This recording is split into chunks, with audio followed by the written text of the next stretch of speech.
Hello everyone, उम्मीद करते हैं आप अच्छे नहीं बहुत अच्छे होंगे। इंट्रोडक्शन में बस इतना कहना है कि नीट 2024 में एक भी लाइन मेरे मार्क्ड लाइन के अलावा आती है तो नीट के बाद मैं अपना चैनल डिलीट कर रहा हूँगा। तो शुरू करते हैं, सीखते हैं 32 वीडियोज़ में पूरी की पूरी NCERT क्लास 11th और 12th की। पहला चैप्टर है इसी में क्लास 12th का, जो आपके बोर्ड में भी काम आ जाएगा, sexual reproduction in flowering plants. तो sexual reproduction in flowering plants में हम क्या सीखते हैं? तीन चीजें जो मेजरली काम आती हैं। पहला है प्री फर्टिलाइजेशन इवेंट, दूसरा है फर्टिलाइजेशन इवेंट और तीसरा होता है post fertilisation event. Pre fertilisation event में दो चीजें देखते हैं, एक है गेमेटोजेनेसिस और दूसरा है गेमेट का ट्रांसफर, यानी मेल और फीमेल गेमेट कैसे बनते हैं और मेल और फीमेल गेमेट बनने के बाद मेल गेमेट फीमेल गेमेट के पास कैसे पहुंचता है, पॉलिनेटिंग एजेंट्स क्या होते हैं, पॉलिनेशन कैसे होता है। फिर देखेंगे फर्टिलाइजेशन, और फर्टिलाइजेशन में भी मेनली देख रहे होते हैं डबल फर्टिलाइजेशन, जो प्लांट्स में केवल एंजियोस्पर्म का फीचर होता है। तो ये डबल फर्टिलाइजेशन जो अब तक हमने सुना है ये कैसे होता है, इसको देख रहे होंगे। और सबसे लास्ट में देखेंगे पोस्ट फर्टिलाइजेशन इवेंट, जिसमें हम देखेंगे फ्रूट का फॉर्मेशन और सीड का फॉर्मेशन। इसके पहले मैं थोड़ा सा इंट्रोडक्शन दे दूं तो हम NCERT के उन लाइन को ही देख रहे होंगे जो केवल इंपॉर्टेंट होंगी। इसके अलावा जो भी लाइंस होंगी उसको स्किप कर रहे होंगे, क्योंकि ये वीडियो 1 घंटे की रखनी है और 1 घंटे में पूरा चैप्टर करना है, सारे कॉन्सेप्ट्स करने हैं, तो उसके लिए हम केवल यही लाइनें ही देख सकते हैं, इतना टाइम अपने पास नहीं होगा। और इसके साथ थोड़ा सा इंट्रोडक्शन, नीट 2021 में जितने क्वेश्चन आए सबके सब NCERT से थे, प्लस इसके अलावा नीट 2022 में जो क्वेश्चन थे वो NCERT से तो थे, लेकिन ये उन कॉन्सेप्ट पे नहीं थे जिन कॉन्सेप्ट में नीट 2021 क्वेश्चन पूछा था। मतलब जिन टॉपिक को नीट 2021 टच किया उस टॉपिक को नीट 2022 टच नहीं किया। सिमिलरली जिन टॉपिक को नीट 2022 टच किया उसको नीट 2023 टच नहीं किया। तो ऐसे आगे भी पैटर्न फॉलो होगा, और नीट 2023 में जहां से क्वेश्चंस आए हैं उन सिमिलर टॉपिक से नीट 2024 में क्वेश्चन नहीं आने वाले हैं। तो हम मेनली उन टॉपिक पे फोकस कर रहे होंगे जो नीट 2024 में आएंगे, नीट 2023 में नहीं आए होंगे। प्लस नीट 2023 के पहले वो बहुत बार उनसे क्वेश्चंस पूछे गए होंगे, तो वो जगह हैं जहां से मैक्सिमम क्वेश्चंस आने के प्रोबेबिलिटी हैं, चांसेस है। तो चलिए सीखते हैं sexual reproduction in flowering plants, जो क्लास 12th का पहला चैप्टर होता है। क्लास 12th का first chapter sexual reproduction in flowering plants को देखते हैं। इस पहले पैराग्राफ में जो इंपॉर्टेंट लाइन है केवल उसी को सीखते हैं। All flowering plants show sexual reproduction, मतलब जितने फ्लावरिंग प्लांट्स होते हैं सभी सेक्सुअल रिप्रोडक्शन शो करते हैं। ये फ्लावरिंग प्लांट्स कौन होते हैं? एंजियोस्पर्म, यानी एंजियोस्पर्म के अंदर सेक्सुअल रिप्रोडक्शन पाया जाता है। बाकी इस पैराग्राफ से कोई क्वेश्चन नहीं है। अगले पैराग्राफ को देखते हैं। तो इतने पूरे में बस ये बताया गया है कि मेल सेक्स ऑर्गन क्या होता है, फीमेल सेक्स ऑर्गन क्या होता है, इनके नाम क्या होते हैं। तो हम जानते हैं मेल गैमेट का फॉर्मेशन होगा मेल सेक्स ऑर्गन में और फीमेल गैमेट का फॉर्मेशन होगा फीमेल सेक्स ऑर्गन में। तो ये मेल सेक्स ऑर्गन और फीमेल सेक्स ऑर्गन कहाँ लोकेटेड होते हैं? ये होते हैं फ्लावर के अंदर। फ्लावर में होता है मेल सेक्स ऑर्गन और फीमेल सेक्स ऑर्गन, तो इनके अपने नाम भी होते होंगे, इनके नाम को जानते हैं। तो रिप्रोडक्टिव पार्ट में हम सीख रहे हैं मेल सेक्स ऑर्गन को। मेल सेक्स ऑर्गन का नाम होता है एंड्रोसियम, और एक एंड्रोसियम के अंदर कई सारे स्टेमेन होते हैं। तो आप स्टेमेन को भी मेल सेक्स ऑर्गन कह सकते हैं और एंड्रोसियम को भी मेल सेक्स ऑर्गन कह सकते हैं। दोनों में अंतर क्या है? एंड्रोसियम वो ग्रुप होता है जिसके अंदर स्टेमेन होते हैं, बस इतना।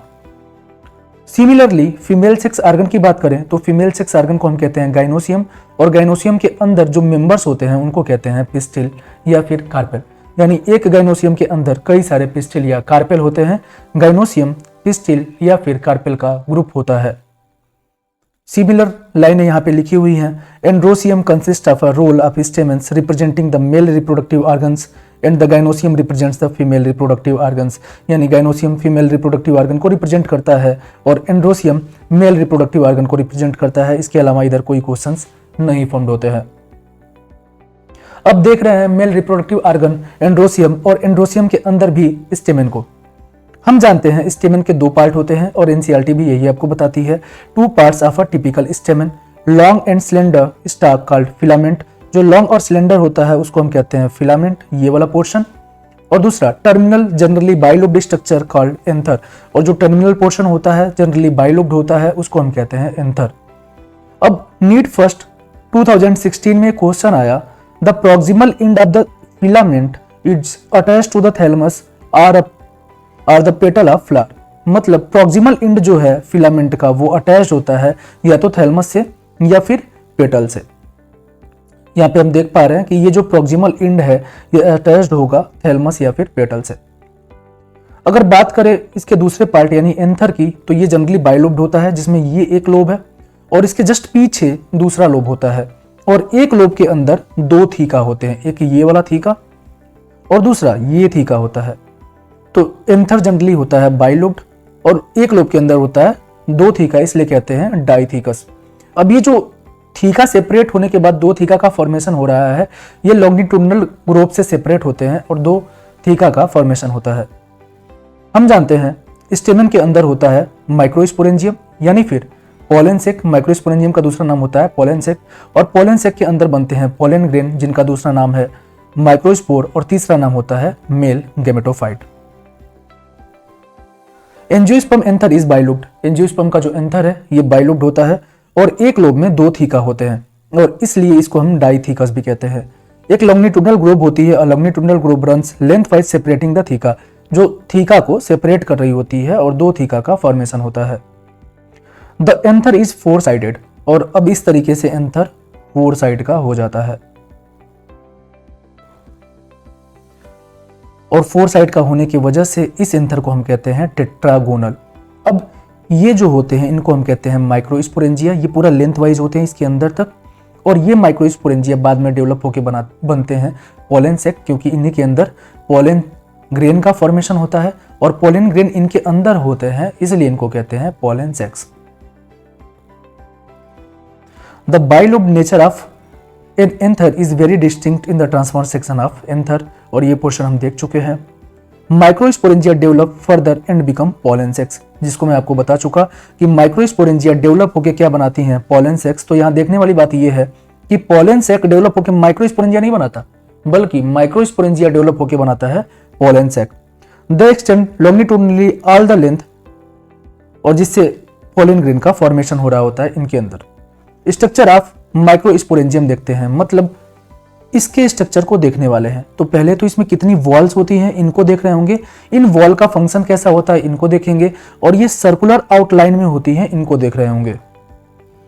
तो microsporangium appear near circular in outline, पहली बात।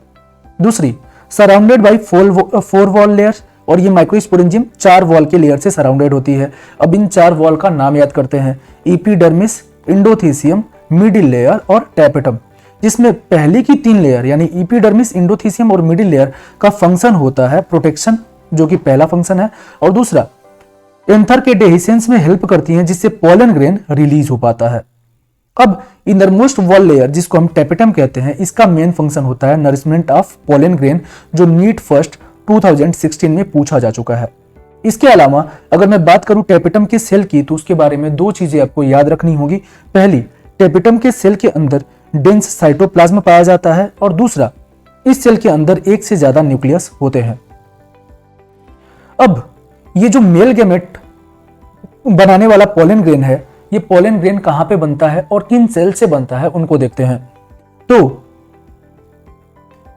पोलन सेक के अंदर ही पोलन ग्रेन बनता होगा, यानी माइक्रोस्पोरेंजिया के अंदर ही माइक्रोस्पोर यानी पोलन ग्रेन का फॉर्मेशन होता होगा, यानी यहीं की सेल्स डिवीजन के बाद पोलन ग्रेन का फॉर्मेशन करती हैं। तो यहाँ की सेल्स जो डिवीजन के बाद पोलन ग्रेन का फॉर्मेशन करती हैं, उन सेल्स को कहते हैं होमोजीनस सेल्स, और होमोजीनस सेल ग्रुपिंग करके जो टिश्यू बनाती हैं उस टिश्यू का नाम होता है स्पोरोजीनस टिश्यू। तो यहाँ पे देखते हैं, जब एंथर यंग होता है then homogeneous cells compactly arrange हो जाती हैं और बनाती हैं स्पोरोजीनस टिश्यू, जो माइक्रोस्पोरेंजियम यानी पोलन सैक के सेंटर को ऑक्युपाई करता है। अब दूसरा है माइक्रोस्पोरोजेनेसिस। क्या होता है माइक्रोस्पोरोजेनेसिस? अब नाम को तोड़ते हैं और समझते हैं। माइक्रोस्पोरोजेनेसिस मतलब माइक्रोस्पोर का जनरेशन, यानी माइक्रोस्पोर कैसे जनरेट होते हैं। तो माइक्रोस्पोर जनरेट करने के लिए जो ये होमोजीनस सेल हैं, यही करती हैं रिडक्शन डिवीजन यानी मियोसिस, जिससे बन पाते हैं हैप्लॉइड कंटेंट यानी एन कंटेंट वाले पोलन ग्रेन, या फिर माइक्रोस्पोर, क्योंकि माइक्रोस्पोर पोलन ग्रेन का दूसरा नाम होता है। तो cell of the sporogenous tissue undergo meiotic division to form microspore tetrads. ये कैसे होता है देखते हैं। इसके पहले हम देख चुके हैं कि एपिडर्मिस, इंडोथीसियम और मिडिल लेयर का फंक्शन होता है प्रोटेक्शन, और वहीं टैपेटम का फंक्शन होता है नरिशमेंट। एनसीईआरटी की लाइंस पहले पढ़ते हैं, फिर इनको समझते हैं। As each cell of sporogenous tissue is capable of giving rising to microspore tetrad, मतलब स्पोरोजिनस टिश्यू की हर एक सेल, यानी किसकी बात कर रहे हैं, होमोजिनस सेल की, उसके पास कैपेसिटी है माइक्रोस्पोर टेट्राड देने की, मतलब रिडक्शन डिवीजन करने की। Each one is a potential pollen और माइक्रोस्पोर मदर सेल। उनका दूसरा नाम क्या है, पोटेंशियल पॉलन या फिर माइक्रोस्पोर मदर सेल, यानी स्पोरोजिनस टिश्यू के अंदर जो होमोजिनस सेल होती हैं इनका नाम है potential pollen, pollen mother cell या फिर माइक्रोस्पोर मदर सेल। इन्हीं पॉलन मदर सेल से मियोसिस के द्वारा माइक्रोस्पोर का फॉर्मेशन माइक्रोस्पोरोजेनेसिस कहलाता है। तो पढ़ते हैं, the process of formation of microspore from pollen mother cell या फिर microspore mother cell through meiosis, याद रखना या मियोसिस है, रिडक्शन डिवीजन है, इज कॉल्ड माइक्रोस्पोरोजेनेसिस। अब माइक्रोस्पोर बन जाते हैं, लेकिन हमें पता है मियोसिस यानी रिडक्शन डिवीजन में 4 माइक्रोस्पोर बनते हैं, इसलिए इनको कहते हैं माइक्रोस्पोर टेट्राड। जब एंथर डिहाइड्रेट होता है और मेच्योर होता है तब ये टेट्राड अलग अलग हो जाते हैं और पॉलन ग्रेन का फॉर्मेशन होता है। तो पॉलन मदर सेल में होता है रिडक्शन डिवीजन, जिससे बनते हैं 4 माइक्रोस्पोर, और ये चारों माइक्रोस्पोर जब अलग अलग होते हैं तो पॉलन ग्रेन का फॉर्मेशन होता है। अब अगली हेडिंग में हम देख रहे होंगे पॉलन ग्रेन के बारे में। पॉलन ग्रेन का दूसरा नाम होता है मेल गैमेटोफाइट। पॉलन ग्रेन को हम मेल गैमेटोफाइट भी कहते हैं। पॉलन ग्रेन के स्ट्रक्चर की बात करें तो पॉलन ग्रेन स्ट्रक्चर में स्फेरिकल होता है और इसकी जो साइज है 25 से 50 माइक्रोमीटर इन डायमीटर होती है, और इस पूरी कंप्लीट लाइन को हम याद कर रहे होंगे 25 से 50 माइक्रोमीटर इन डायमीटर। अब यहाँ स्ट्रक्चर्स में हम देख पा रहे हैं कि pollen grain different shape and sizes के हो सकते हैं, जिसपे कोई क्वेश्चन नहीं फॉर्म्ड होता है। बात करें पॉलन ग्रेन की आउटर लेयर की, तो पॉलन ग्रेन की जो लेयर है वो 2 लेयर स्ट्रक्चर होता है, और जो आउटर लेयर होती है उसको कहते हैं एक्साइन, और जो इनर लेयर होती है उसको कहते हैं इंटाइन। जो एक्साइन होती है वो स्पोरोपोलिनिन से बनी हुई होती है, और जो इंटाइन होती है वो सेलुलोज और पेक्टिन से बनी हुई रहती है। अब इनके फंक्शन के बारे में देखते हैं। जो आउटर लेयर एक्साइन है इसके अंदर भरा हुआ है स्पोरोपोलिनिन, और स्पोरोपोलिनिन ऐसा केमिकल है जिसको biological, non biological, chemical, organic, inorganic किसी भी सब्सटेंस से डिग्रेड नहीं किया जाता है, और इसी की वजह से पॉलन ग्रेन लंबे समय तक स्टोर रह सकता है, खराब नहीं होता है, वायबिलिटी रहती है। तो एनसीईआरटी पढ़ते हैं अब। Most resistant organic material known क्या है, sporopollenin. It can withstand high temperature and strong acid and alkali. चाहे आप स्ट्रॉन्ग एल्कली दे दो, स्ट्रॉन्ग एसिड दे दो या फिर हाई टेम्परेचर दे दो, ये सर्वाइव कर जाता है। No enzyme that degrade sporopollenin is so far known. अब तक कोई ऐसा एंजाइम नहीं जाना जाता है जो स्पोरोपोलिनिन को डिग्रेड कर सकता है। Pollen grain exine has prominent aperture called जम्पोर, और इसी एक्साइन के पास होता है एक स्ट्रक्चर जिसको जम्पोर कहते हैं। और इस जम्पोर पे याद रखने वाली बात है कि एक्साइन तो प्रेजेंट होता है लेकिन स्पोरोपोलिनिन एब्सेंट होता है। अब pollen grain are well preserved as a fossil because of presence of sporopollenin, यानी पॉलन ग्रेन को फॉसिल के जैसे प्रिजर्व किया जा सकता है या रहता है, किसकी वजह से, स्पोरोपोलिनिन की वजह से। जो इनर वॉल है वो कंटिन्यूअस लेयर होती है किसकी, सेलुलोज और पेक्टिन की, जो हम समझ चुके हैं। अब इस पॉलन ग्रेन के अंदर जो सेल होती है पहली माइटोसिस करती है, और पहले माइटोसिस के बाद 2 सेल का फॉर्मेशन होता है, जिसमें जो बड़ी सेल है उसको कहते हैं वेजिटेटिव सेल, और जो छोटी सेल होती है उसको कहते हैं जनरेटिव सेल। तो पढ़ते हैं, when the pollen is mature it contain 2 cells, the vegetative cell and generative cell. Vegetative cell is bigger, vegetative cell बड़ी होती है और यही माइटोसिस के बाद पॉलन ट्यूब का फॉर्मेशन करती है, and has abundant food reserve and there and large irregularly shaped nucleus, और इसका जो न्यूक्लियस है वो इरेगुलर शेप का होता है। Generative cell is small and float in the cytoplasm of vegetative cell, जो जनरेटिव सेल है ये छोटी होती है और फ्लोट करती है साइटोप्लाज्म ऑफ वेजिटेटिव सेल के। इट इज स्पाइंडल शेप, ये स्पाइंडल शेप की होती है जो यहाँ पे हम देख पा रहे हैं, with dense cytoplasm and the nucleus, और इसके अंदर जो साइटोप्लाज्म होता है वो डेंस होता है और एक न्यूक्लियस होता है। अब ये क्वेश्चन कई बार पूछा जाता है आपके टेस्ट में, जो हमें याद करना है कि 60% एंजियोस्पर्म में जो पॉलन ग्रेन है 2 सेल स्टेज में गिरता है, मतलब पॉलन सैक से, माइक्रोस्पोरेंजियम से पॉलन ग्रेन जो बाहर आता है उसमें 2 सेल होती है, एक वेजिटेटिव एक जनरेटिव। लेकिन 40% प्लांट्स ऐसे होते हैं जिनमें ये 3 सेल स्टेज में बाहर आता है, यानी एक वेजिटेटिव सेल और जनरेटिव सेल माइटोसिस करके 2 मेल गैमेट बना लेती है, तो 2 मेल गैमेट ऐसे कुल मिला के 3 सेल स्टेज में भी बाहर आ सकते हैं। तो आगे लिखा हुआ है in the remaining species generative cell divide mitotically to give rise to male gamete before pollen grain are set, यानी 3 सेल स्टेज। यानी ये जो माइटोसिस है कहाँ हुआ होगा, पोलन सैक के अंदर। अब हम जानते हैं पोलन ग्रेन सबको सूट नहीं करता है, कुछ लोगों में ये एलर्जी भी कॉज कर सकता है। Pollen grain of many species cause severe allergy and bronchial affection in some people, often leading to chronic respiratory disorders like asthma and bronchitis. ये क्वेश्चन नीट 2015, नीट फर्स्ट 2016 में पूछा जा चुका है।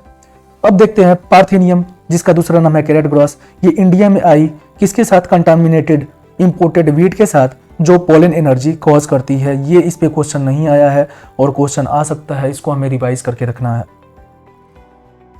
पोलन ग्रेन के अंदर न्यूट्रिशन भरा होता है, जो नीट 2015 में पूछा जा चुका है।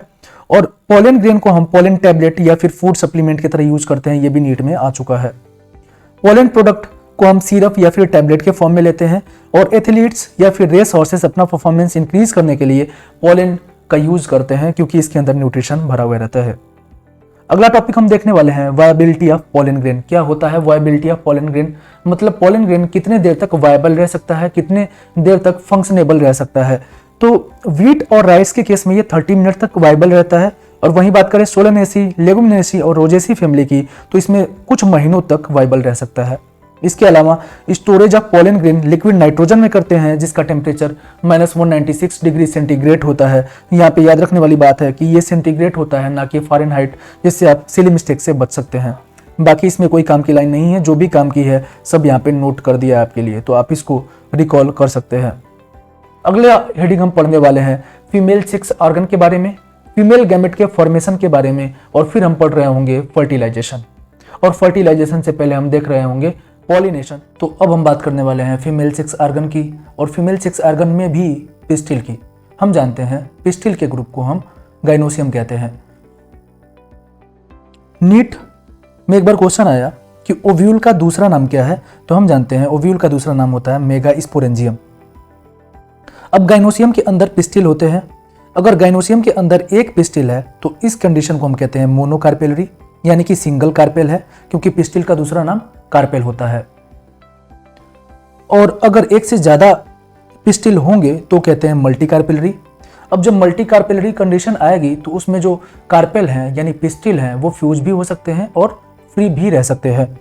तो when there are more than one the pistil may be fuse together, syncarpous condition होती है, या पिस्टिल फ्री रह सकते हैं, जिसको हम एपोकार्पस कहते हैं।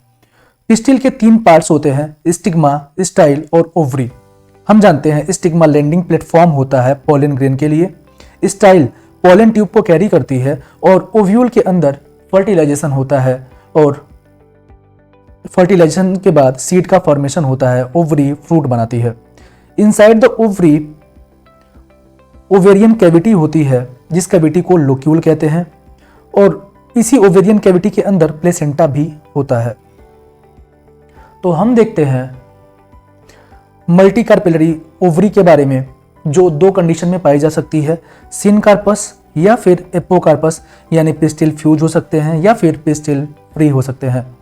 अगर पिस्टिल फ्यूज होंगे तो सिनकार्पस कहेंगे, और इसका एग्जाम्पल होता है पैपेवर, और अगर पिस्टिल फ्री होंगे तो एपोकार्पस बोलते हैं, और इसके एग्जाम्पल होते हैं मिकेलिया। इस ओव्यूल में यह है थैलमस, थैलमस के जस्ट ऊपर सिचुएटेड होता है ओवरी, ओवरी के कैविटी को बोलते हैं लोक्यूल, और इस ओवरी के अंदर प्लेसेंटा और ओव्यूल होते हैं। जो स्टिग्मा है ये लैंडिंग प्लेटफॉर्म होता है पोलन ग्रेन के लिए। ये जो पर्टिकुलर ओव्यूल का डायग्राम हम देख रहे हैं, हमारे बोर्ड में कभी कभी आ जाता है इसका डायग्राम बनाने को, ये एक्चुअल में एनाट्रोपस ओव्यूल है। अब हम जानते हैं कि ओवरी के अंदर ओव्यूल होते हैं, तो एक ओवरी के अंदर कितने ओव्यूल हैं? हो सकता है कि एक ओवरी के अंदर एक ही ओव्यूल हो, या फिर यह भी हो सकता है कि एक ओवरी के अंदर एक से ज्यादा ओव्यूल हो। तो दोनों कंडीशन को हम समझ रहे होंगे। अगर एक ओवरी के अंदर एक ओव्यूल होगा तो इसके एग्जाम्पल होते हैं वीट, पैडी एंड मैगो, और अगर एक ओवरी के अंदर एक से ज्यादा ओव्यूल होते हैं तो इनके एग्जाम्पल होते हैं पपाया, वाटरमेलन और ऑर्किड्स, जिनको यहाँ पे दिया गया है number of ovules in an ovary 1 in case of wheat, paddy and mango, to many in case of papaya, watermelon and orchid. The megasporangium या फिर ओव्यूल को समझ रहे हैं। Ovule is a small structure attached to the placenta by means of stalk called funicle.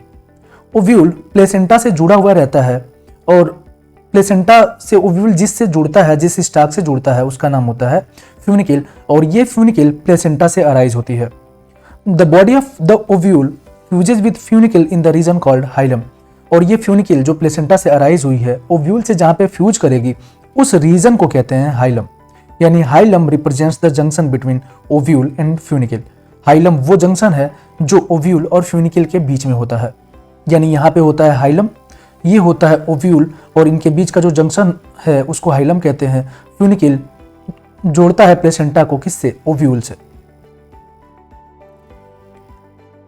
Each ovule has 1 or 2, देखिए ना तो यहाँ पे 1 है ना तो 2 है, दोनों में से कुछ भी हो सकता है। प्रोटेक्टिव इनवलप कॉल्ड इंटेगुमेंट्स, यानी ओव्यूल के जो प्रोटेक्टिव इनवलप होते हैं उनका नाम इंटेगुमेंट होता है, और इंटेगुमेंट के अंदर जो सेल्स होती है उनको हम कहते हैं न्यूसेलस। इंटेगुमेंट अब्सेंट होता है माइक्रोपाइलर रीजन पे, क्योंकि यहीं से पोलन ट्यूब इंटर करता है। Opposite to the micropylar end, micropylar end के अपोजिट में होता है चलाजल इंड, जो कि बेसल पार्ट होता है ओव्यूल का, और ये कई बार पूछा जाता है, इसको आप नोट कर लेना। चलाजल पार्ट है जो वो बेसल पार्ट होता है। माइक्रोपाइल के पास इंटेगुमेंट अब्सेंट होते हैं, और न्यूसेलस न्यूट्रिटिव टिश्यू है जो डेवलपिंग एम्ब्रियो को न्यूट्रिशन प्रोवाइड करता है। एक पिस्टिल या कार्पेल का डायग्राम देखते हैं। इसमें प्लेसेंटा से जो निकलता है उसको कहते हैं फ्यूनिकल। ये है ओव्यूल, ओव्यूल फ्यूनिकल से जहां जुड़ता है उस जंक्शन को या उस रीजन को कहते हैं hilum. Within the integuments is a mass of cell called nucellus. इस इंटेगुमेंट के अंदर जो मास ऑफ सेल्स होती हैं उनको हम न्यूसेलस कहते हैं। Nucellus have abundant reserve food material, और इनके अंदर फूड मटेरियल भरे हुए रहते हैं। Located in the nucellus is the embryo sac or female gametophyte. अब ये मार्क करने वाली बात है कि एम्ब्रियो सेक का दूसरा नाम होता है फीमेल गेमेटोफाइट। फीमेल गेमेटोफाइट इसलिए कहते हैं क्योंकि फीमेल गेमेट इसी के अंदर लोकेटेड होते हैं। An ovule generally has a single embryo sac from a megaspore. एक ओव्यूल के अंदर इन जनरल एक ही एम्ब्रियो सेक होता है जो मेगास्पोर से बनते हैं। अब मेगास्पोरोजेनेसिस क्या है? नाम से ऑब्वियस है, मेगास्पोर का जनरेशन होता है मेगास्पोरोजेनेसिस। ओव्यूल के अंदर कुछ सर्टेन सेल्स होती हैं जिसको मेगास्पोर मदर सेल कहते हैं। ये रिडक्शन डिवीजन यानी मियोसिस करती हैं, और 4 मेगास्पोर का फॉर्मेशन होता है, जिनमें से 3 मेगास्पोर तो नॉन फंक्शनल होते हैं और डीजनरेट हो जाते हैं, और 1 मेगास्पोर फंक्शनल होता है जो माइटोसिस करता है, फ्री न्यूक्लियर डिवीजन करता है और एम्ब्रियो सेक का फॉर्मेशन करता है। 7 सेल्ड 8 न्यूक्लिएटेड कंडीशन अराइज होती है। तो इसको हम समझ रहे होंगे। Megasporogenesis is the process of formation of megaspore from megaspore mother cell is called megasporogenesis. यानी मेगास्पोरोजेनेसिस वो प्रोसेस है जिसमें मेगास्पोर का फॉर्मेशन होता है किससे? मेगास्पोर मदर सेल से। हम जानते हैं megaspore mother cell diploid cell होती है और ये मियोसिस करती है, और मियोसिस के बाद मेगास्पोर का फॉर्मेशन होता है। Ovule generally differentiate a single megaspore mother cell in the micropylar region of the nucellus. Nucellus के माइक्रोपाइलर रीजन में ओव्यूल एक मेगास्पोर मदर सेल में डिफरेंशिएट होता है, और यही मेगास्पोर मदर सेल मियोसिस यानी रिडक्शन डिवीजन करके मेगास्पोर का फॉर्मेशन करती है, और ऐसे कुल 4 मेगास्पोर बनते हैं जिसमें से 3 नॉन फंक्शनल होते हैं। The megaspore mother cell undergo meiotic division, जो नीट में 2 बार पूछा जा चुका है। Meiosis result in the production of 4 megaspore, और मियोसिस के बाद 4 मेगास्पोर बनते हैं।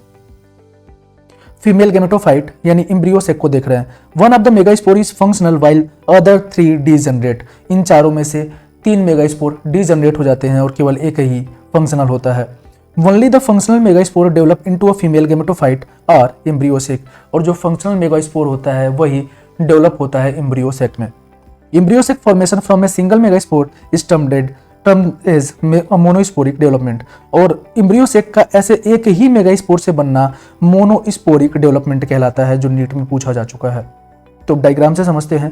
माइक्रोपाइलर रीजन में न्यूसेलस की जो सेल होती है वही बनाती है मेगास्पोर मदर सेल, जो रिडक्शन डिवीजन करते हैं। और मियोसिस फर्स्ट होती है जिसमें 2 सेल बनती हैं, माइक्रो मेगास्पोर का डायट, फिर मियोसिस सेकंड होता है और मेगास्पोर का टेट्राड बनता है।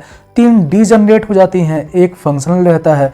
जो फंक्शनल रहता है वो माइटोसिस करके बनाता है एम्ब्रियोसेक, और चूंकि एक स्पोर से डेवलपमेंट हो रहा है इसलिए इसको कहते हैं मोनोस्पोरिक डेवलपमेंट।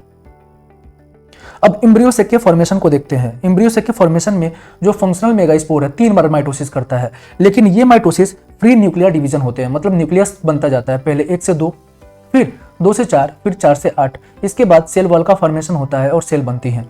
3 सेल ऊपर, 3 सेल नीचे, और बीच में 2 न्यूक्लियस पास होते हैं, इसलिए वो एक ही सेल के अंदर आ जाते हैं और ऐसे 7 सेल्ड 8 न्यूक्लिएटेड कंडीशन का फॉर्मेशन होता है। जो 3 ऊपर की सेल होती हैं उनको हम एंटीपोडल सेल कहते हैं। जो 3 नीचे की सेल होती हैं वो एक एपरेटस बनाती हैं जिसमें 2 सिनर्जिड और एक सेल होता है। सिनर्जिड सेल के पास फिलीफॉर्म एपरेटस होता है जो पोलन ट्यूब को एम्ब्रियोसेक के अंदर गाइड करता है, और बीच में होता है पोलर न्यूक्लियाई या फिर सेंट्रल सेल। तो पढ़ते हैं। 3 टाइम माइटोसिस होता है फंक्शनल मेगास्पोर में, जो नीट में पूछा जा चुका है। और जो लार्ज सेंट्रल सेल है वो बीचों बीच में होती है जिसके अंदर 2 न्यूक्लियस होते हैं, ये भी नीट में पूछा जा चुका है। एक अपरेटस के अंदर 2 सिनर्जिड सेल होते हैं और एक सेल होता है। सिनर्जिड सेल के पास फिलीफॉर्म अपरेटस होते हैं जो गाइड करते हैं पोलन ट्यूब को, किसमें, सिनर्जिड के अंदर। और उसके अपोजिट एंटीपोडल सेल होते हैं जो 3 इन नंबर होते हैं, और ऐसे 8 न्यूक्लिएटेड 7 सेल्ड कंडीशन अराइज होती है, जो कि मैं आपको बताता हूं। अब हम बात कर रहे होंगे पॉलिनेशन की। क्या है pollination? Transfer of pollen grain from anther to stigma is called pollination. यानी एंथर से स्टिग्मा के पास पोलन ग्रेन का ट्रांसफर पॉलिनेशन होता है, और ये जिन एजेंट से होता है उनको हम कहते हैं पॉलिनेटिंग एजेंट। अब ये ट्रांसफर क्यों होता है? क्योंकि जब मेल गैमेट फीमेल गैमेट के पास जाएगा तभी फर्टिलाइजेशन का इवेंट हो सकता है, तो उसके लिए जरूरी है कि मेल गैमेट को फीमेल गैमेट के पास पहुंचाया जाए। हम जानते हैं मेल गैमेट जो है वो पोलन ग्रेन के अंदर होते हैं, और मेल गैमेट को ट्रांसफर करना है यानी फिर पोलन ग्रेन को ट्रांसफर करना होगा फीमेल गैमेट के पास, क्योंकि हम जान रहे हैं फीमेल गैमेट नॉन मोटाइल होता है और ये ओवरी के अंदर एम्ब्रियोसेक में सिचुएटेड होता है। तो समझते हैं पॉलिनेशन। हम जानते हैं both type of gametes are non motile. देखो, पोलन ग्रेन मोटाइल हो सकता है लेकिन उसके अंदर का मेल गैमेट नॉन मोटाइल होता है। वैसे ही फीमेल गैमेट नॉन मोटाइल होते हैं क्योंकि वो ओवरी में होते हैं, तो इसलिए दोनों गैमेट कैसे होते हैं? नॉन मोटाइल होते हैं। क्या है pollination? Transfer of pollen grain है जो एंथर से निकलता है कहाँ तक? स्टिग्मा तक।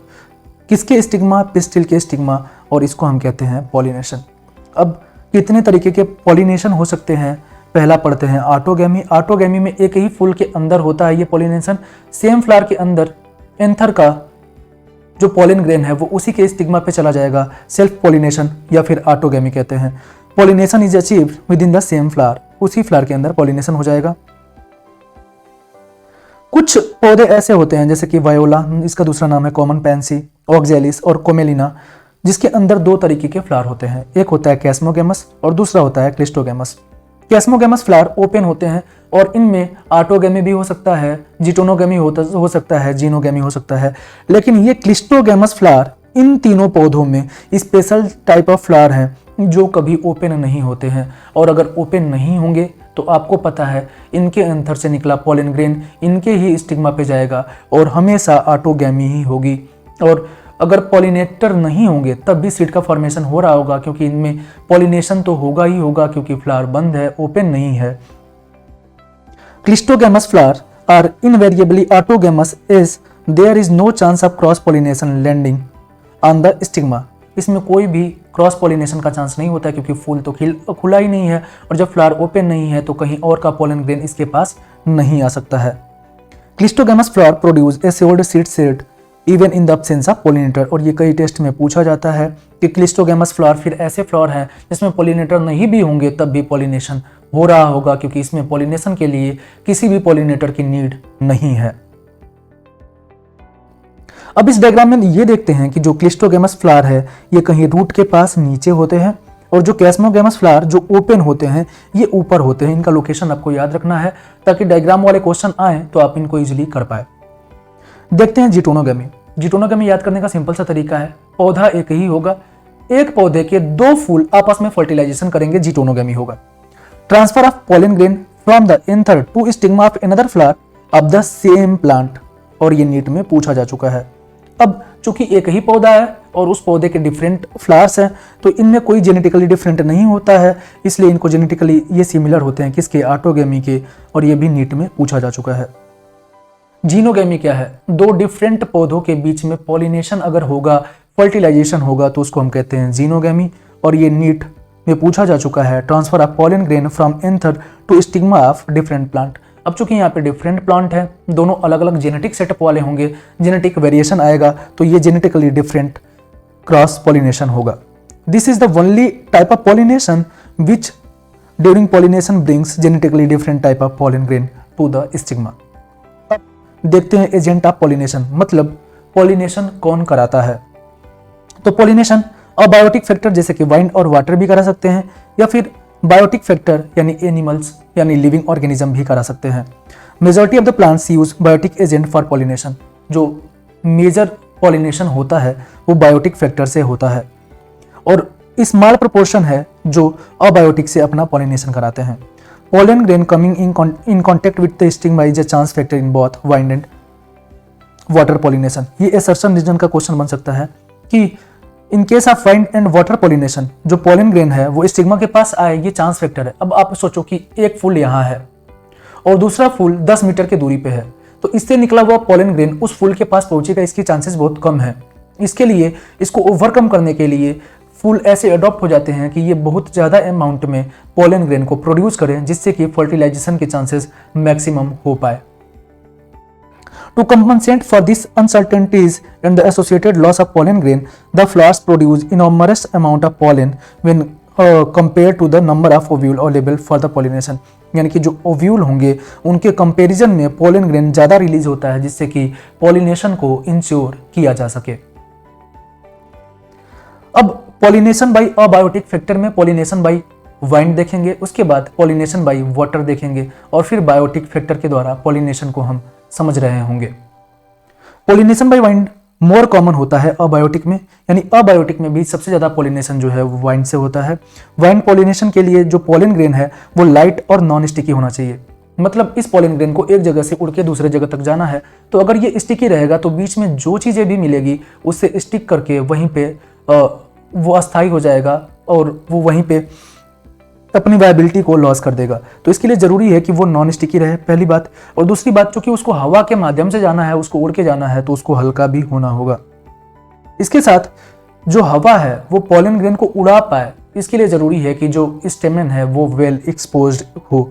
तो इस कंडीशन में जो तीसरी कंडीशन है, स्टेमन वेल एक्सपोज पाया जाता है। और चौथी कंडीशन है, जो स्टिग्मा होती है वो फेदरी होती है ताकि वो पॉलन ग्रेन को ट्रैप कर पाए, और बड़ी होती है जिससे कि चांसेस बढ़ पाए।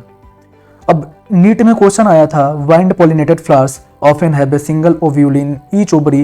वाइंड पॉलिनेटेड जो फ्लावर होते हैं उनके एक ओव्यूल में एक ही ओवरी होती है, यानी कि एक ओवरी के अंदर एक्चुअली में एक ओव्यूल होते हैं, और कई सारे फ्लावर इन्फ्लोरेसेंसेस में पैक होते हैं। इसका एग्जाम्पल होता है कॉर्न कॉब, जिसके अंदर जो टेसल है वो कुछ नहीं है बट क्या है, स्टिग्मा और स्टाइल है। ये नीट 2023 का क्वेश्चन है, जो ट्रैप करती है वाइंड के अंदर जो पॉलन ग्रेन होते हैं उनको और पॉलिनेशन कराती है।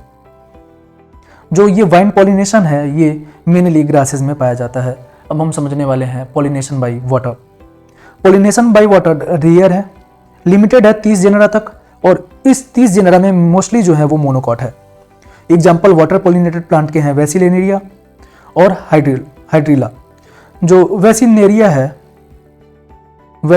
है ये फ्रेश वाटर है, और जो हाइड्रिला है ये भी फ्रेश वाटर है, और जो एस्टेरा जो होता है वो मराइन सी ग्रासेस कहते हैं, यानी मराइन वाटर में पाए जाते हैं। जो एक्वाटिक प्लांट है मेजॉरिटी में, जैसे कि वाटर लिली, इनके नाम में वाटर है देखो, और वाटर हाइसिंथ याद करेंगे। जिनके नाम में वाटर होता है उनका पॉलिनेशन वाटर से नहीं होता है बल्कि इंसेक्ट और वाइंड से होता है। मतलब ये पौधे पानी में तो हैं लेकिन पानी की सरफेस से काफ़ी ऊपर है, इसलिए इनका पॉलिनेशन या तो इंसेक्ट से होगा या तो फिर वाइंड से होगा, वाटर से नहीं होगा। लेकिन वेलिसनेरिया की बात करें तो वेलिसनेरिया में जो फीमेल फ्लावर है वो वाटर के सरफेस पे आ जाता है, और मेल फ्लावर जो है पोलन ग्रेन को पानी के अंदर ही रिलीज करता है। पोलन ग्रेन तैर के वाटर के सरफेस पे आते हैं और पॉलिनेशन होता है।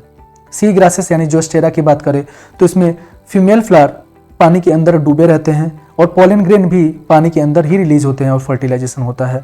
इन केस ऑफ वाटर पॉलिनेशन जो पॉलन ग्रेन है उनको प्रोटेक्टेड रखा जाता है, किससे?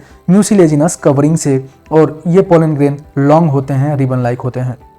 अब ध्यान देने वाली बात यह है कि वाइन और वाटर पॉलिनेशन में ये जो फ्लावर होते हैं वो कलरफुल नहीं होते हैं, क्योंकि किसी भी बायोटिक एजेंट को अट्रैक्ट नहीं करना है। दूसरी बात, नेक्टर प्रोड्यूस नहीं करते हैं, क्योंकि इनको किसी को रिवार्ड भी नहीं देना है। अब आते हैं पॉलिनेशन बाय बायोटिक फैक्टर्स, यानी कि एनिमल्स, और एनिमल्स में भी मेनली बीज मेन पॉलिनेटर होती हैं, डोमिनेंट बायोटिक पॉलिनेटिंग एजेंट होती हैं। इनके अलावा रेप्टाइल्स भी पॉलिनेशन कर सकते हैं कुछ स्पेसीज में, जो नीट में पूछा जा चुका है। Majority of the insect pollinated flower are large, colourful, fragrant and rich in nectar. जो इंसेक्ट से पॉलिनेटेड होते हैं फ्लावर वो बड़े होते हैं, कलरफुल होते हैं, और उनमें फ्रेग्रेंस होती है, खुशबू होती है, और इसके साथ नेक्टर भी होता है। The flower pollinated by flies and beetles secrete foul odour to attract these animals. जो फ्लाइज और बीटल से पॉलिनेट होते हैं वो फॉल ऑर्डर को सीक्रेट करते हैं, नीट में पूछा जा चुका है। Nectar and pollen grain are the usual floral rewards.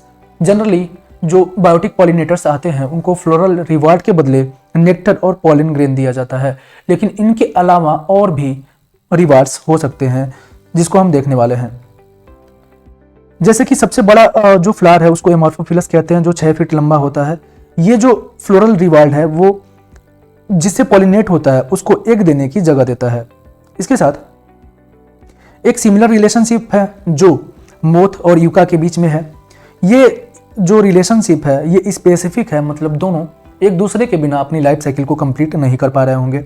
Moth क्या करता है, अपने एग को डिपॉजिट कर देता है ओवरी के कैविटी यानी लोक्यूल में, और इसके बदले में जो ये प्लांट होता है उसके अंदर पॉलिनेशन होता है मोथ से।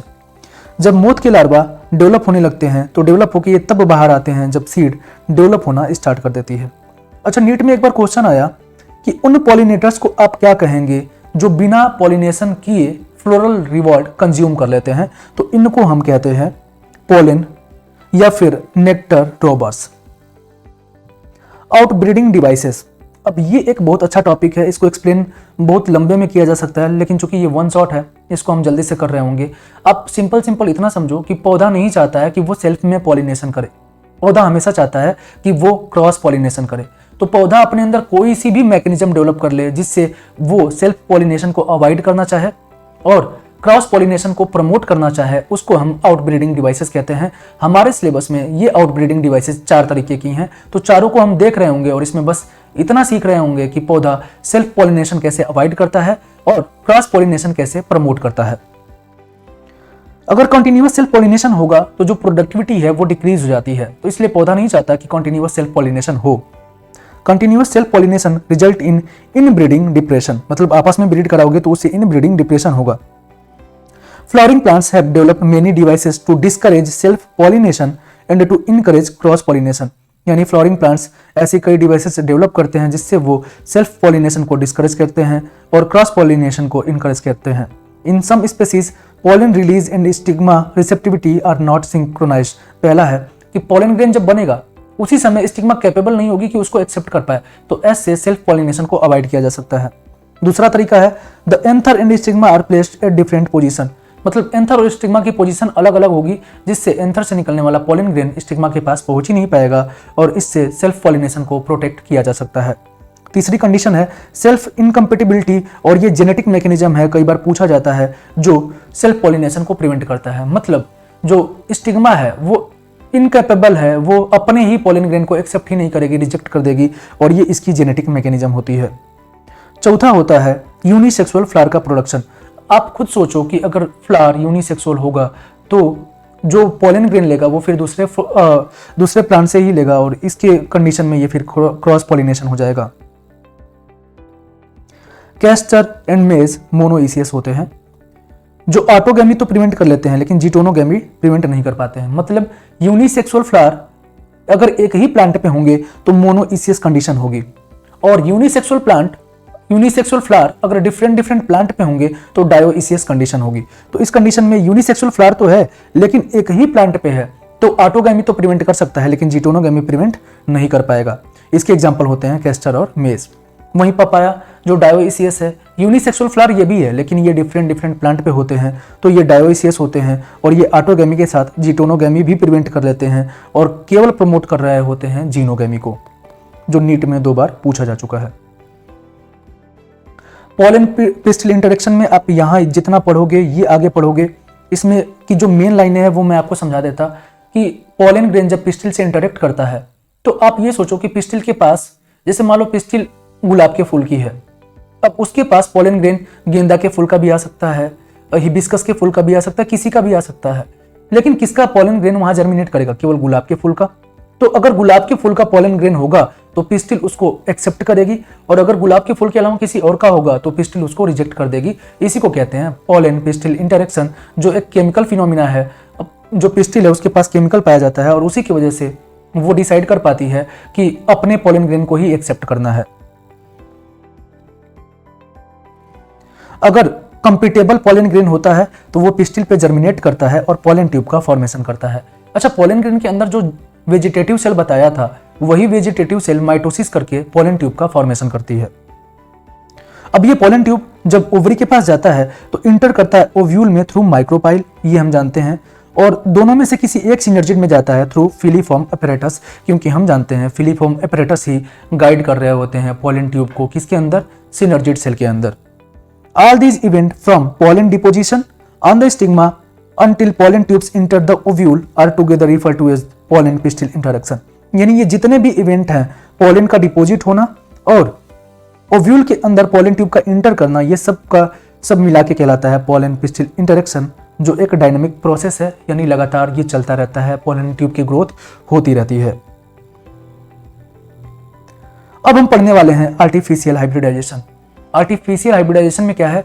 2 कैरेक्टर को एक प्लांट के अंदर कंबाइंड कर देना है। जैसे मान लो टमाटर की खेती है, एक टमाटर ऐसा है जिसकी प्रोडक्टिविटी ज़्यादा है और दूसरा टमाटर ऐसा है जो डिजीज रेजिस्टेंट है। तो हम ऐसा टमाटर बनाना चाहते हैं जिसके अंदर प्रोडक्टिविटी भी ज़्यादा हो और जो डिजीज रेजिस्टेंट भी हो, मतलब 2 प्लांट्स के कैरेक्टर को आपस में कंबाइन करना चाहते हैं। और इस कॉम्बिनेशन के लिए हम कराते हैं आर्टिफिशियल हाइब्रिडाइजेशन, मतलब एक का मेल ले लेंगे और दूसरे का फीमेल ले लेंगे और इनके बीच में फर्टिलाइजेशन करा देंगे। तो ये कैसे करते हैं देखते हैं। जो अगर बाइसेक्सुअल प्लांट होगा तो उसमें सबसे पहले एक ही सेक्स ऑर्गन को रखते हैं, दूसरे को रिमूव कर देते हैं। इस केस में हम जो एंथर वाला पोर्शन होता है यानी स्टेमन, उसको रिमूव कर देते हैं और इस प्रोसेस को हम कहते हैं इमैस्कुलेशन। इसके साथ जो फीमेल सेक्स ऑर्गन होगा उसको कवर कर देंगे, जिससे कि अनवांटेड पॉलन ग्रेन से उसके पॉलिनेशन को रोका जा सके। फिर जो डिजायरेबल पॉलन ग्रेन होगा उसको डस्ट करके फिर से रीबैगिंग कर देते हैं और इस तरीके से डिजायरेबल कैरेक्टर की मिक्सिंग की जाती है, जिसको हम आर्टिफिशियल हाइब्रिडाइजेशन के अंदर पढ़ते हैं। अगर यूनिसेक्सुअल फ्लावर होगा तो हमें पता है इमैस्कुलेशन की कोई नीड नहीं होगी। अगर यूनिसेक्सुअल फ्लावर है और वो भी फीमेल फ्लावर है तो उस केस में इमैस्कुलेशन की कोई नीड नहीं होती है और बस बैगिंग कर देते हैं। इसके बाद बाकी इवेंट सेम रहते हैं। अब हम बात करने वाले हैं डबल फर्टिलाइजेशन की। क्या होता है डबल फर्टिलाइजेशन? तो इसके नाम से ऑब्वियस है, डबल मतलब 2 बार, फर्टिलाइजेशन का मतलब फर्टिलाइजेशन, यानी एंजियोस्पर्म के अंदर 2 बार फर्टिलाइजेशन होता है। अब नाम याद करते हैं। जो एक फर्टिलाइजेशन होता है उसका नाम होता है सिनगेमी और जो दूसरा फर्टिलाइजेशन होता है उसका नाम होता है ट्रिपल फ्यूजन। तो क्या होता है सिनगेमी और क्या होता है ट्रिपल फ्यूजन देखते हैं। जब एम्ब्रियो सेक के अंदर 2 मेल गैमेट आ जाते हैं पॉलन ट्यूब से, तो एक मेल गैमेट एक सेल को फर्टिलाइज करता है, तो मेल गैमेट है और एक सेल क्या है? फीमेल गैमेट है। तो 2 गैमेट का फॉर्मेशन है, इनको कहते हैं 2 गैमेट का एक्चुअली फ्यूजन है, इसको कहते हैं सिनगेमी, जो कि डबल फर्टिलाइजेशन का एक पार्ट होता है। और वहीं जो सेंट्रल सेल होती है उसकी पोलैरिटी होती है N+N, और N+N वाली सेंट्रल सेल जब एक मेल गैमेट से फ्यूज करती है तो कुल 3 न्यूक्लियस का फ्यूजन होता है, इसलिए इसको कहते हैं ट्रिपल फ्यूजन। तो समझते हैं।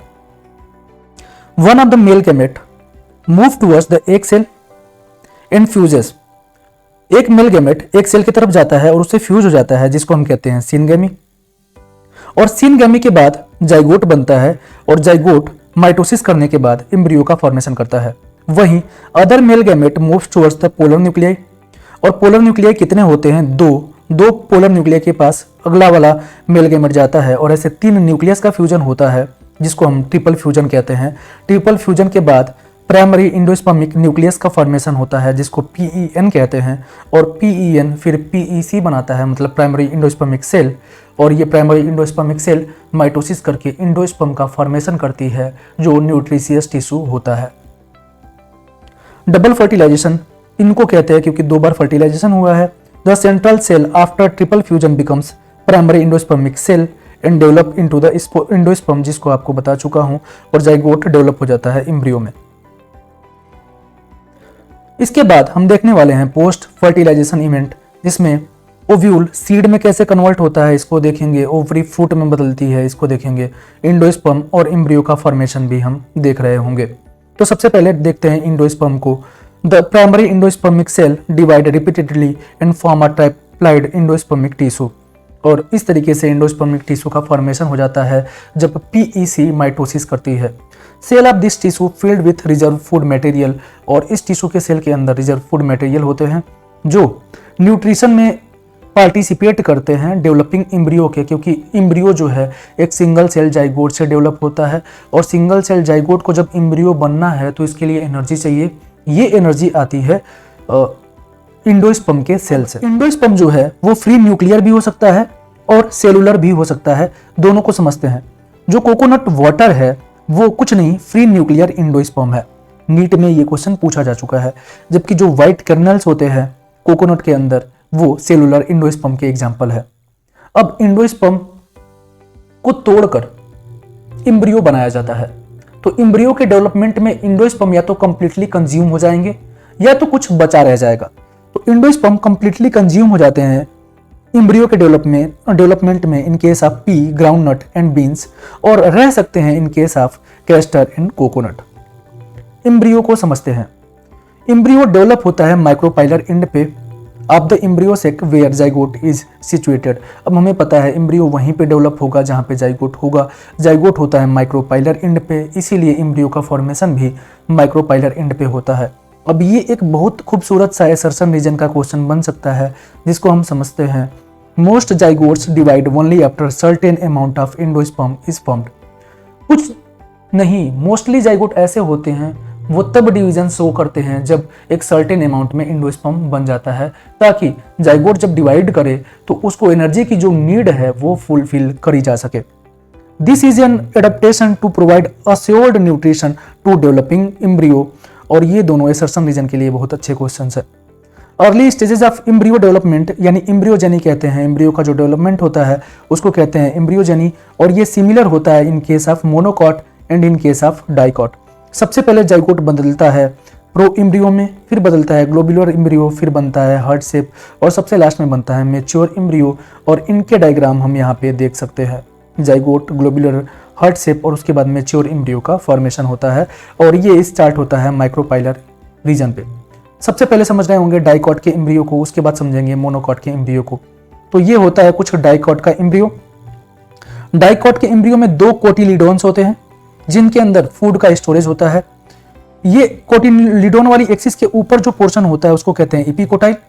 ये होता है स्टेम टिप, जिसका दूसरा नाम होता है प्लीम्यूल, और इस कोटिलीडोन वाली एक्सिस के नीचे जो होता है उसको कहते हैं हाइपोकोटाइल, और इसकी टिप को कहते हैं रूट टिप या रेडिकल, और इसी के ऊपर लगा रहता है रूट कैप। तो पढ़ लेते हैं। ये बना होता है एम्ब्रियोनिकल एक्सिस से, जो कि ये वाली है, एंड 2 कोटिलीडोन्स है, और इसके अंदर 2 कोटिलीडोन्स होते हैं। The portion of embryonal axis above the level of cotyledons is the epicotyl. इस एम्ब्रियोनल एक्सिस के ऊपर का जो पोर्शन है उसको हम एपिकोटाइल कहते हैं, और एपिकोटाइल टर्मिनेट होती है प्लीम्यूल या फिर स्टेम टिप में, जो हम देख चुके हैं। इसके अलावा the cylindrical portion below the level of cotyledons is hypocotyl, और ये सिलेंड्रिकल पोर्शन जो इस एक्सिस के नीचे है इसको हम हाइपोकोटाइल कहते हैं। इसके पास रूट टिप या रेडिकल होता है, और ये कवर होता है रूट कैप से, जो कि यहाँ पे रिटन है। अब हम मोनोकॉट के एम्ब्रियो को समझते हैं। मोनोकॉट का एम्ब्रियो जो है वो उसके अंदर केवल एक ही कोटिलीडोन होते हैं, इसलिए इसको मोनोकॉट कहते हैं, और डाइकॉट वाले के अंदर 2 कोटिलीडोन होते हैं, इसलिए इसको डाइकॉट कहते थे। ये ग्रास फैमिली के अंदर कॉमन है, और जो इसमें एक कोटिलीडोन होता है उसका नाम होता है स्कूटेरियम, और ये लेटरल साइड सिचुएटेड होता है। तो अब क्वेश्चन आता है कि क्या जो मोनोकॉट का एम्ब्रियो होता है उसमें दूसरा कोटिलीडोन होता ही नहीं है। तो ऐसा नहीं है, उसके अंदर दूसरा कोटिलीडोन होता है, बट वो रिड्यूस्ड फॉर्म में होता है, इसलिए उसको हम कंसीडर नहीं करते हैं। और जो रिड्यूस्ड सेकेंड कोटिलीडोन होता है उसका नाम होता है ईपीब्लास्ट। इसके बाद सब कुछ सिमिलर है।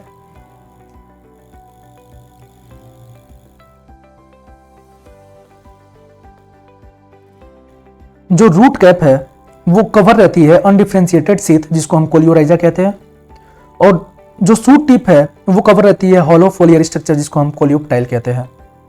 तो बात करते हैं रूट टिप रेडिकल की, जो कवर रहती है अनडिफरेंशिएटेड सीथ कोलियोराइजा। अब इसको अनडिफरेंशिएटेड याद करना जरूरी है, क्योंकि अनडिफरेंशिएटेड की जगह ऑप्शंस डिफरेंशिएटेड से सेट कर दिए जाते हैं और अब यहाँ पे गलतियां करते हैं।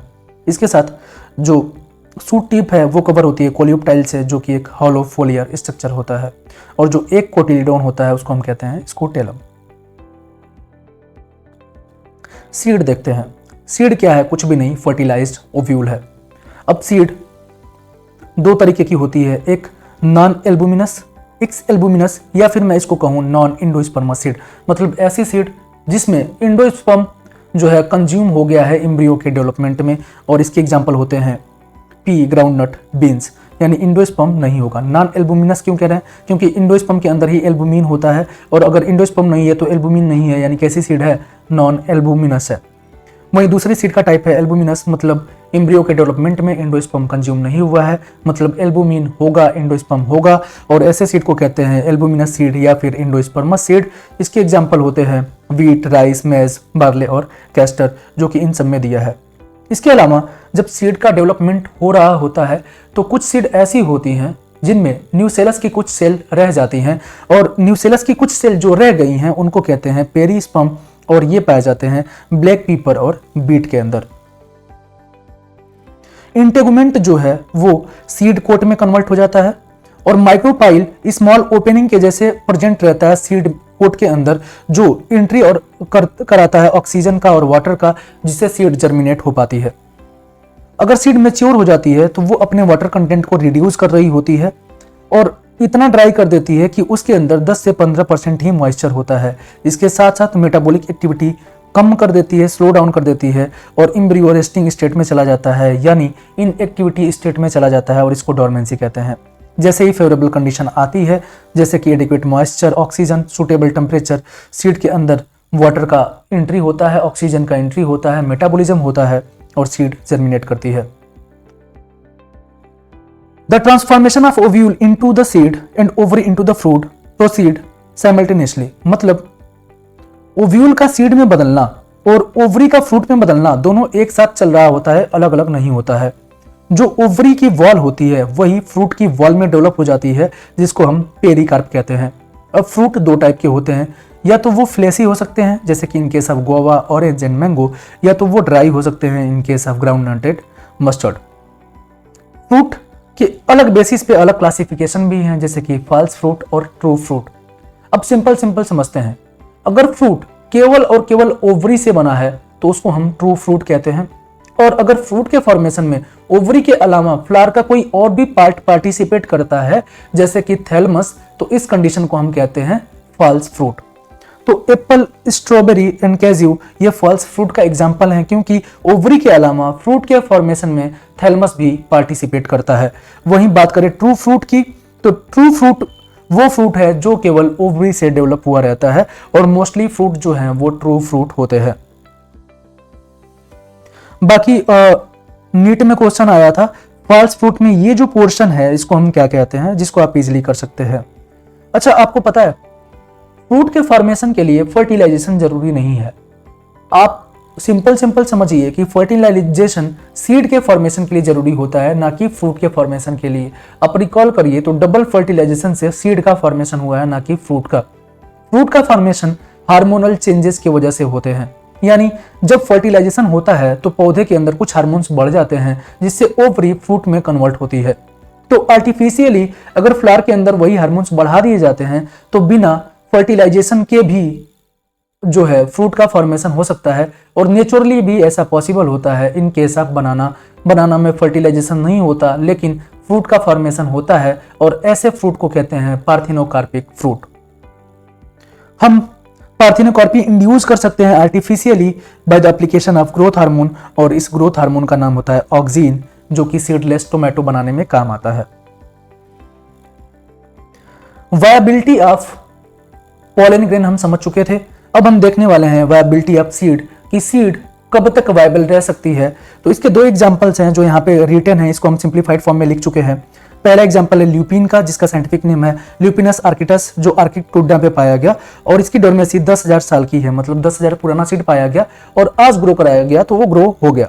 दूसरा एग्जांपल है डेट पाम का, जिसको फिनिक्स डेक्टिफेरा कहा जाता है, जो किंग हेराड पैलेस नियर डेड सी में पाया गया और 2000 साल पुराना सीड आज जर्मिनेट कर गया, मतलब ये 2000 साल तक वाइबल था। दो एग्जांपल्स इतने से पूछा गया है, जिसको आप सिंप्लीफाइड फॉर्म में याद कर सकते हैं। इसके अलावा ऑर्किड के फ्रूट के अंदर कई सारे टाइनी सीड्स होते हैं और ये सिमिलर एग्जांपल्स ओरोबेकी और स्टिगा में भी देखा जाता है।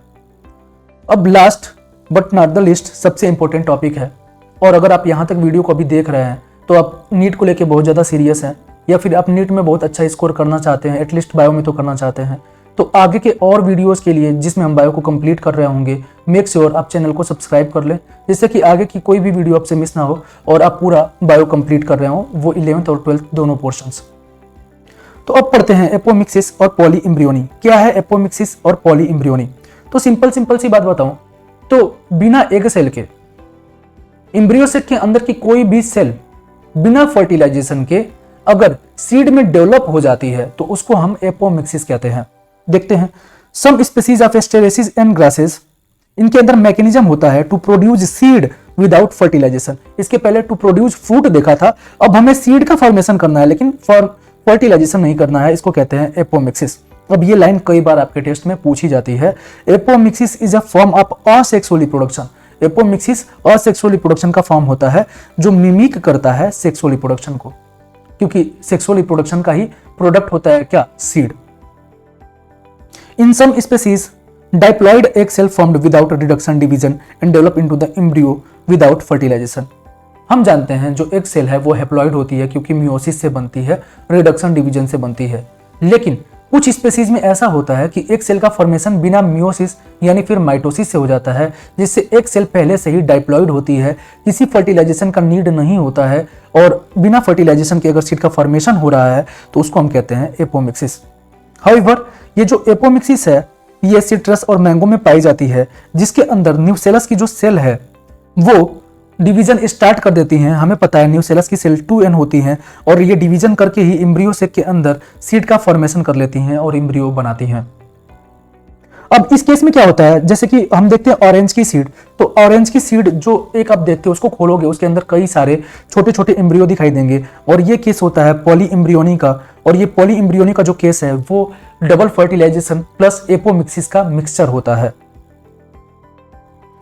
हम अपने खेतों में प्रोडक्शन को इंक्रीज करने के लिए हाइब्रिड सीड का यूज करते हैं, लेकिन फार्मर्स को मेजर प्रॉब्लम ये आती है कि हर साल आपको हाइब्रिड सीड मार्केट से बाई करके लाना होता है, नहीं तो इनब्रीडिंग डिप्रेशन होगा और फसल की प्रोडक्टिविटी जो है डिक्रीज हो जाएगी। क्या हो अगर हम एपोमिटिक सीड बना दें? अगर एपोमिटिक सीड बना देंगे तो ये बिना फर्टिलाइजेशन के सीड का फॉर्मेशन हुआ है, यानी सेक्सुअल रिप्रोडक्शन नहीं होगा, असेक्सुअल रिप्रोडक्शन होगा।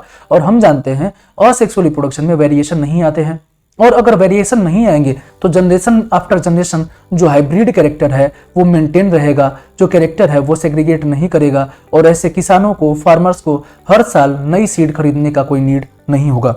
One of the problem of hybrid is that hybrid seed haves to be produce every year, हर साल प्रोड्यूस करना पड़ता है। If these hybrids are made into apomictic there are no segregation of character in the hybrid progeny, और अगर इन seeds को हम एपोमिटिक बना लेंगे तो कैरेक्टर का सेग्रीगेशन नहीं होगा, फार्मर्स को कोई रिक्वायरमेंट नहीं होगी हर साल सीड को बाई करने की। तो यहाँ पे ये चैप्टर कंप्लीट होता है। उम्मीद करता हूँ आपको पूरा समझ में आया होगा। इन लाइनों के अलावा कोई भी ऐसी लाइन नहीं है जिसे क्वेश्चन नीट 2024 में आने वाला है।